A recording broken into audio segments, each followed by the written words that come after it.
Երիտասարդ մենթորները հասակակիցներին տեղեկություններ են փոխանցում թվային տիրույթում անձնական տվյալների պաշտպանության, սեփական անվտանգության ապահովման մեթոդների, զեղծարարությունների և կիբերհարձակումների տարածված տեսակների ու դրանցից խուսափելու միջոցների մասին։ Դասընթացն իրականացնում են կիբերանվտանգության ուսուցման ծրագրով։ Կիբերանվտանգությունը մի մեծ ոլորտ է, դրա մասին մենք չենք մի դասընթացի միջոցով կարողանանք ամեն ինչ բացատրենք, բայց հիմնական տվյալները, թե ինչպես պաշտպանվել համացանցում, թե ինչպես չընկնել ֆիշինգային հարցանկումների տակ, մենք կարող ենք իրենց այդ ձևի գիտելիքներ տրամադրել։ Ավելի լավ է դու պաշտպանված լինես, քան թե քեզ խաբեն, հետո նոր սկսես մտածես ոնց պաշտպանվես։ Ընդհանրապես, եթե ինչ-որ մի բանից օգտվում ենք, դրանից պետք է կարողանանք նաև պաշտպանվել։ Օրինակ, մենք դանակից օգտվում ենք, դանակը կարող է մեզ համ վնասի, համ օգուտ տա։ Դրա համար մենք պետք է ճիշտ օգտագործելու ձևը իմանանք, որպեսզի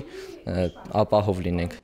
Միացյալ Թագավորության կառավարության կողմից ֆինանսավորվող ծրագիրն իրականացնում են ՅՈՒՆԻՍԵՖ-ը և ձեռնարկությունների ինկուբատոր հիմնադրամը Գյումրու և Վանաձորի տեխնոլոգիական կենտրոնների միջոցով։ Կիբերանվտանգությանն ուղղված ծրագիրն ունի 12-ից 18 տարեկան շուրջ 300 մասնակից տարբեր մարզերից։ Քանի որ հատկապես այս տարիքային խմբի երիտասարդները շատ են առնչվում համացանցի հետ, շատ են իրենց անձնական տվյալները տալիս թվային տիրույթում, ուստի կարևոր է հենց այս տարիքային խմբի հետ անցկացնել, որպեսզի նրանք եւս կարողանան հակադարձ ուսուցման միջոցով իրենց ընկերներին սովորեցնել, իրենց ուսուցիչներին, դպրոցներում